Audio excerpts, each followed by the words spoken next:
Hey there, party people. Welcome back to BibleGlimpse, where we spice up ancient tales with a modern twist. Buckle up because today's story is straight out of a blockbuster heist movie. That's right, it's Genesis 31, Love, Lies, and Livestock, a family feud. This chapter comes with a side of biblical espionage and a sprinkle of humor. Let's get up to speed with the topic with a reading from the New International Version. Jacob heard that Laban's sons were saying, "Jacob has taken everything our father owned and has gained all this wealth from what belonged to our father." And Jacob noticed that Laban's attitude toward him was not what it had been. Then the Lord said to Jacob, "Go back to the land of your fathers and to your relatives, and I will be with you." So Jacob sent word to Rachel and Leah to come out to the fields where his flocks were. He said to them, "I see that your father's attitude toward me is not what it was before, but the God of my father has been with me. You know that I've worked for your father with all my strength, yet your father has cheated me by changing my wages 10 times. However, God has not allowed him to harm me. If he said, 'The speckled ones will be your wages,' then all the flocks gave birth to speckled young. And if he said, 'The streaked ones will be your wages,' then all the flocks bore streaked young. So God has taken away your father's livestock and has given them to me. In breeding season one once had a dream in which I looked up and saw that the male goats mating with the flock were streaked, speckled or spotted. The angel of God said to me in the dream, 'Jacob.' I answered, 'Here I am.' And he said, 'Look up and see that all the male goats mating with the flock are streaked, speckled or spotted, for I have seen all that Laban has been doing to you. I am the God of Bethel, where you anointed a pillar and where you made a vow to me. Now leave this land at once and go back to your native land.' Then Rachel and Leah replied, 'Do we still have any share in the inheritance of our father's estate? Does he not regard us as foreigners? Not only has he sold us, but he has used up what was paid for us. Surely all the wealth that God took away from our father belongs to us and our children. So do whatever God has told you.' Then Jacob put his children and his wives on camels, and he drove all his livestock ahead of him, along with all the goods he had accumulated in Paddan Aram, to go to his father Isaac in the land of Canaan. When Laban had gone to shear his sheep, Rachel stole her father's household gods. Moreover, Jacob deceived Laban the Aramean by not telling him he was running away. So he fled with all he had, crossed the Euphrates River, and headed for the hill country of Gilead. On the third day Laban was told that Jacob had fled. Taking his relatives with him, he pursued Jacob for 7 days and caught up with him in the hill country of Gilead. Then God came to Laban the Aramean in a dream at night and said to him, 'Be careful not to say anything to Jacob, either good or bad.' Jacob had pitched his tent in the hill country of Gilead when Laban overtook him, and Laban and his relatives camped there too. Then Laban said to Jacob, 'What have you done? You've deceived me, and you've carried off my daughters like captives in war. Why did you run off secretly and deceive me? Why didn't you tell me, so I could send you away with joy and singing to the music of timbrels and harps? You didn't even let me kiss my grandchildren and my daughters goodbye. You have done a foolish thing. I have the power to harm you. But last night the God of your father said to me, 'Be careful not to say anything to Jacob, either good or bad.' Now you have gone off because you longed to return to your father's household. But why did you steal my gods?"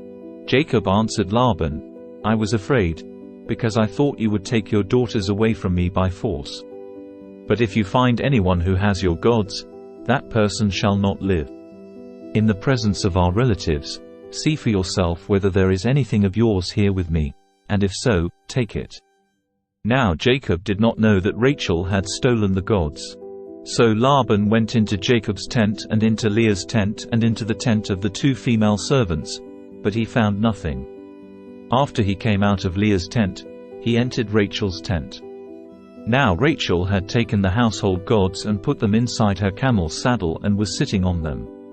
Laban searched through everything in the tent but found nothing.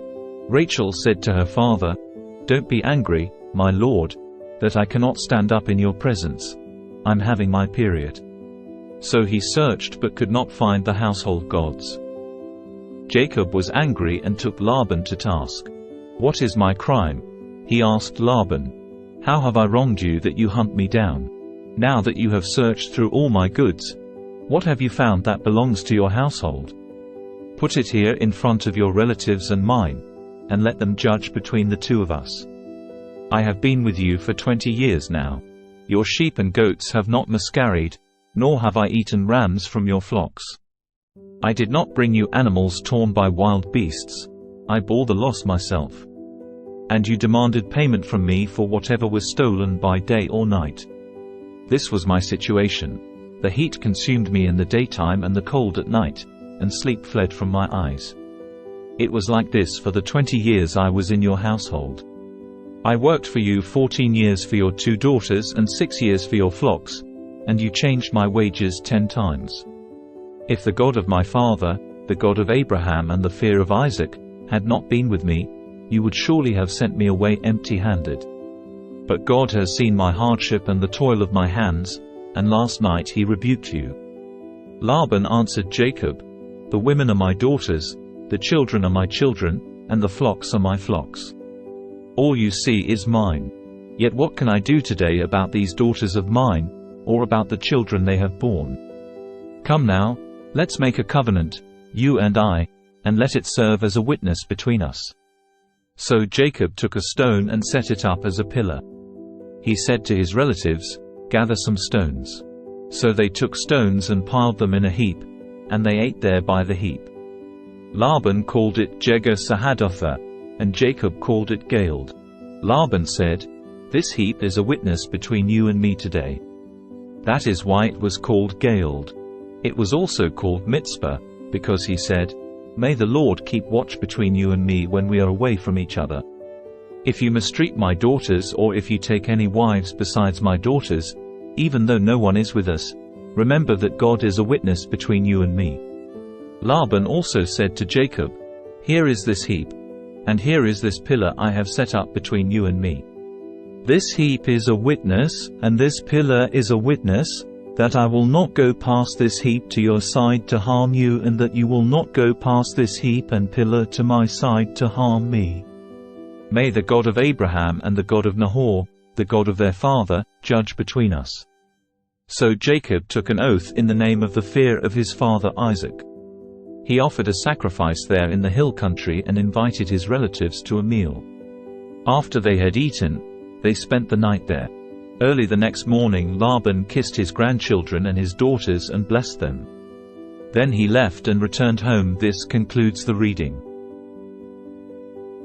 Get ready for a plot that's more thrilling than a Netflix series. We've got Jacob, the ultimate underdog, going head-to-head with his crafty boss and uncle Laban, who's got more tricks up his sleeve than a magician at a birthday party. So picture this.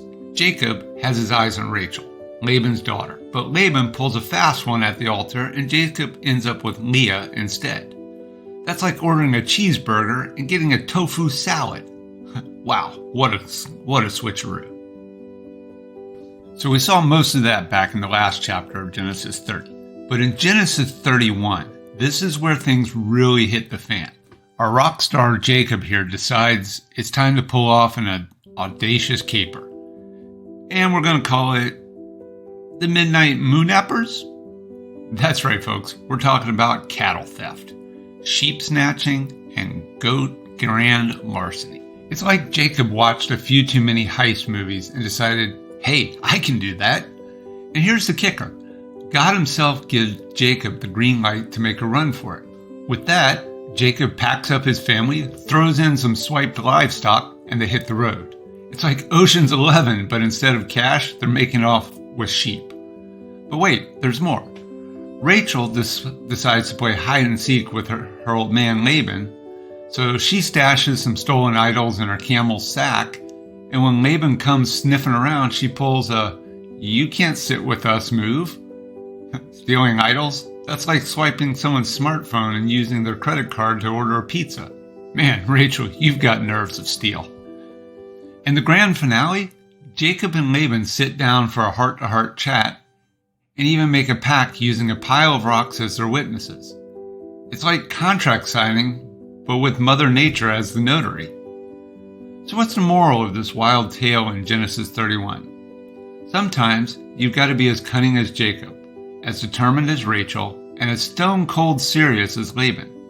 Life's a lot like this story, full of unexpected twists and turns, but with a dose of humor and a dash of divine intervention. So if you've enjoyed this biblical roller coaster ride, don't forget to hit that like button, subscribe for more biblical escapades, and share with your fellow adventurers. And remember, folks, whether you're navigating cattle capers or just tackling everyday challenges, the Bible's got some timeless wisdom to offer. Keep reading, keep learning, and we'll see you on the next Bible Glimpse adventure. Thank you.